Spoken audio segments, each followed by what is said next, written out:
बिहार के राजनीतिक गलियारों की खबरों के बीच एक और खबर आ रही है, जिस खबर को लेकर के कहा यह जा रहा है कि इस खबर ने 2017 से ही नीतीश कुमार के अलावे राबड़ी देवी और सुशील मोदी को कहीं न कहीं इस आंच से झुलसा रखा है। आपको बता दें कि चर्चित सृजन घोटाले की बात आपने सुनी होगी। इस घोटाले के मामले में जो 2017 में शुरू हुआ था, ये तब शुरू हुआ था इसकी जांच की प्रक्रिया जब नीतीश कुमार महागठबंधन के साथ थे और इस घोटाले के जैसे ही शुरुआत हुई, इसका उजागर हुआ, नीतीश कुमार एनडीए की तरफ आ गए थे। उसके बाद से नीतीश कुमार को भी इस कटघरे में खड़ा किया जा रहा था कि उनकी भी संलिप्तता हो सकती है, लेकिन नीतीश कुमार पर अब तक कोई आरोप नहीं बने हैं। लेकिन इसके साथ साथ नीतीश कुमार के शासन में हुए, राबड़ी देवी के शासन में हुए इस सृजन घोटाले को लेकर के चर्चाएं तेज हो गई थी। अब जबकि इस पर जांच चल रही है और कई आरोपी, लगभग 60 लोगों को इसमें आरोपी बनाया गया था, जिसमें से जिलाधिकारी से लेकर के अन्य लोग इसमें शामिल थे, कई पदाधिकारी शामिल थे। एडीएम जयश्री ठाकुर को इसका मुख्य अभियुक्त बनाया गया था।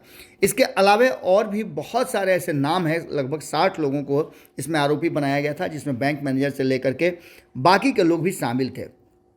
बिहार का सबसे बड़ा घोटाला इसे कहा जा रहा था, और सबसे बड़ा इसलिए कि 1900 करोड़ का यह घोटाला था। इसका अगस्त 2017 में खुलासा हुआ था और सबसे पहली गिरफ्तारी अरुण कुमार जिला कल्याण पदाधिकारी की गिरफ्तारी हुई थी। उसके बाद से इसमें से कई मामले सामने आए थे। आपको बता दें कि इस मामले पर केपी रमैया, जो कि नीतीश कुमार के करीबियों में से कहे जाते हैं, वो उस समय तत्काल डीएम थे और तत्कालीन डीएम पर भी केस हुआ था। लंबे समय तक वो छुपते रहे थे। आज बता दें आपको कि भागलपुर में करोड़ों रुपए के चर्चित सृजन घोटाला मामले में 3 आरोपियों को सुप्रीम कोर्ट से बड़ी राहत मिली है, जिसने कहीं ना कहीं इस बात की तरफ इशारा किया है कि बाकी के लोगों का भी अब इस तरफ ध्यान आ गया होगा और उन्हें भी ऐसा लगने लगा होगा कि इस मामले में वो भी बाहर आ सकते हैं और उन्हें भी जमानत मिल सकती है। आपको बता दें कि सृजन महिला सहयोग समिति की चेयरपर्सन शुभ लक्ष्मी प्रसाद, इंडियन बैंक के असिस्टेंट मैनेजर, इंडियन बैंक के जो असिस्टेंट मैनेजर थे दिनकर गिग्गा, और व्यवसायी एनवी राजू को सुप्रीम कोर्ट से जमानत मिल गई है। इससे पहले हमने आपको बताया था कि पटना हाई कोर्ट ने इनकी जमानत याचिका को खारिज कर दी थी, जिसके बाद उन्होंने सुप्रीम कोर्ट का दरवाज़ा खटखटाया था। सुप्रीम कोर्ट ने आरोपियों के वकीलों और अभियोजन पक्ष की दलील सुनने के बाद तीनों को जमानत दे दी है। इसके पहले आपको हमने बताया भी था, कई बार हमने खबरों में बताया था कि केपी रमैया गिरफ्तारी के डर से छुपते फिर रहे थे। कहाँ छुपे हैं ये भी समझ में किसी को नहीं आ रहा है, लेकिन चूँकि आपको बता दे रहे हैं कि बड़े अधिकारी रहे हैं, इसलिए उनके पास बहुत सारी ऐसी बातें थी जिसको लेकर के इस जांच के दायरे में वो आ गए थे। इस पूरे मामले में आपको बता दें कि कहा यह गया था कि फर्जी हस्ताक्षर के माध्यम से जालसाजों ने सृजन घोटाला किया था। सरकारी खाते में जमा राशि को सृजन के खाते में ट्रांसफ़र किया जाना एक बड़े अनियमितता की तरफ इशारा कर रहा है।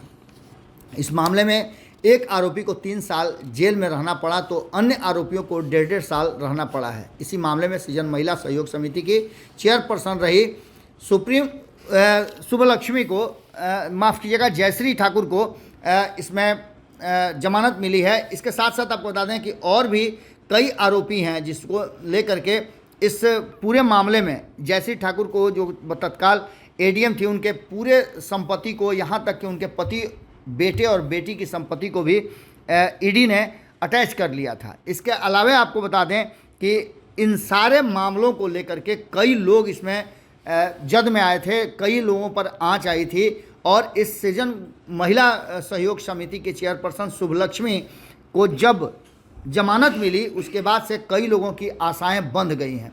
आपको बता दें कि सृजन घोटाला को लेकर के एक चर्चा और चलती रही है कि सृजन घोटाला का मामला केंद्र सरकार तब उठाती है या इस पर जोर पड़ता है जब चुनाव होते हैं। हालांकि ये पूरी तरह से कानूनी मामला है, लेकिन राजनीतिज्ञ हर मामले को अपने लिए कैसे फ़ायदेमंद बनाना है वो तैयारी करते हैं। इन सारी बातों के बाद अब जबकि 3 लोगों को जमानत मिल गई है, तो बाकी के आरोपियों को भी इस बात का अंदेशा होने लगा है, भरोसा हो गया है कि उन्हें भी जमानत मिलेगी। अब देखना दिलचस्प होगा कि सृजन घोटाला की एक बार फिर से चर्चा शुरू हुई है, तो ये चर्चा कहाँ तक जाती है। जुड़े रहिए भारत लाइव के साथ।